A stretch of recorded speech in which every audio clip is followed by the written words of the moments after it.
Good evening, long distance riders. Maybe I should change this to like Roadside America Travelers or something. I don't know. But it is long distance. I mean, I'm at 1,400 miles now. I mean, I didn't do it in 2 days or something, but I've been doing the roadside attraction things and stuff. But anyway, I'm at the hotel, and when I checked in, I found out that they have smoking rooms. So get this, I have a smoking room. When's the last time you saw a smoking room at a hotel?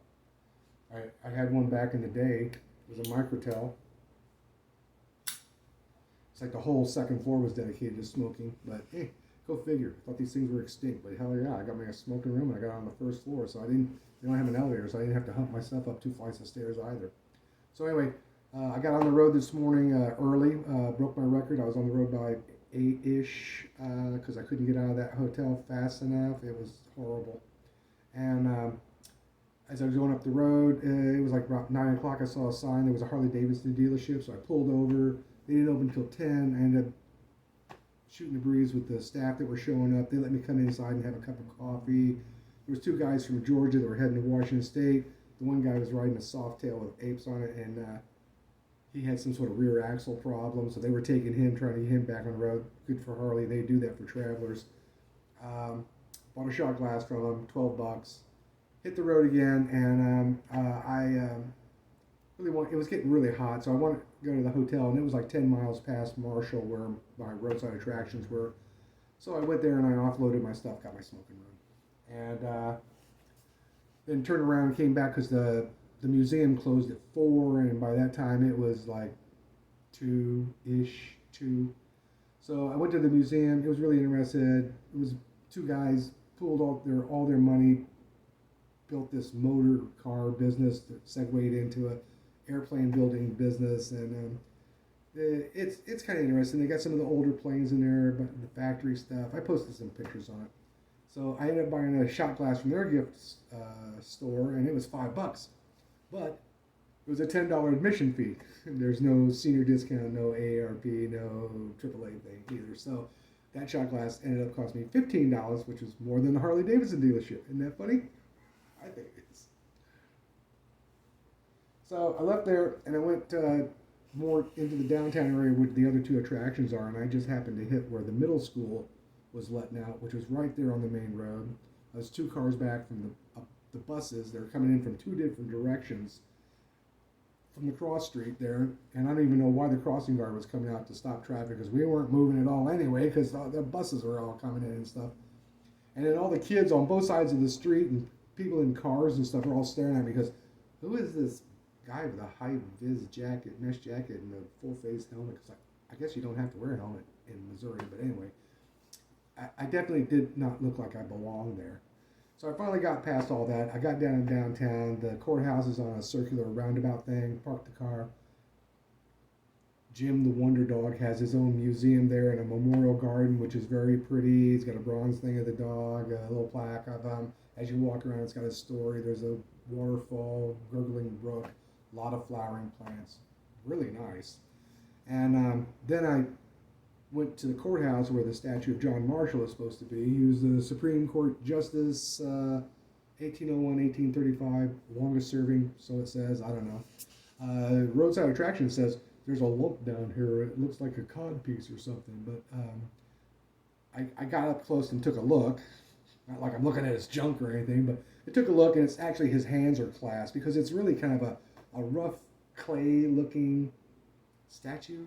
Not a whole lot of definition, and I guess all his other statues, he's sitting looking judicial or whatever. So I took a few pictures of that with my traveling companions, and then I headed back, and by that time school was out, so that was clear sailing getting back out of town, and I came back up to the hotel and smoked in the room a little bit. And for supper, there's a Sherry Lynn's Diner, which is like on the other side of the interstate. She's inside the community hospital, which has been closed for years. It's got a helipad and everything. When you go in, it looks like it's still open. It's like totally hospital clean looking in there, but there's nobody and there's nothing going on because it's closed. And she's got this, you go straight down the hall and it says Sherry Lynn's Diner, and she's in there, and there was just one other local couple in there. I guess they come there all the time to support her. And she does all home cooking. I had this special, which was a chicken fried steak, no gristle in that, and it was very tender. Homemade mashed potatoes, corn, Texas toast. I got a slice of apple pie a la mode to go. I mean, but talking to the couple there, and it's like it's so sad. I mean, the town's been on the decline for a long time. Sweet Springs, where I'm staying, and Sherry Lynn says she's probably going to be done by September. She's got all of her money sunk into this diner, and it's just there's nobody comes to it. She has these homemade signs along the road and stuff, and they're small, like the lawn signs for a garage sale. You're not going to see that. The speed limit is 70. They're doing 85. You know, you're not going to see that go ripping down the road and stuff. So I feel really bad for her because she's been there for quite a while, and you know she thought she could get this business up. I told her, I said, "Come to Florida. You know, our governor don't shut nobody down." You know, no mask, no nothing. So anyway, she kind of laughed about that. She doesn't know what she's going to do, but it's kind of sad. And I told I was asking the locals. I said, so what about this Snake Saloon or something like that in town? They go, it's a dive. It's like it built into the downtown area, which is like this narrow bar restaurant. She goes, and they just serve bar food there and stuff. She goes, but the whole downtown area is in decline also. There was another restaurant up there right here by the Super 8, but it's closed. There's a for lease sign on it. There's not much here but a couple of gas stations and a pizza joint right by the interstate, and that's about it. So other than that, that was my day. Tomorrow I'm heading up the road, heading to Kansas City. I got a bunk of biker that's going to let me spend the night.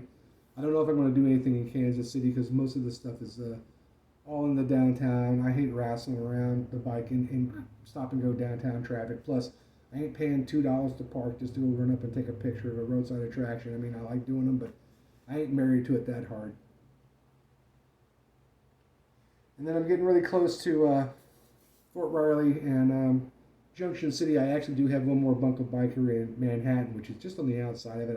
I just booked it because I'm just checking out the bunk of biker thing. I think it's pretty cool that people are so gracious that they open their homes up to total stranger bikers and stuff.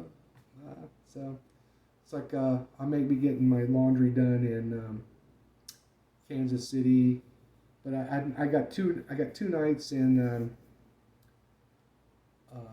Junction City.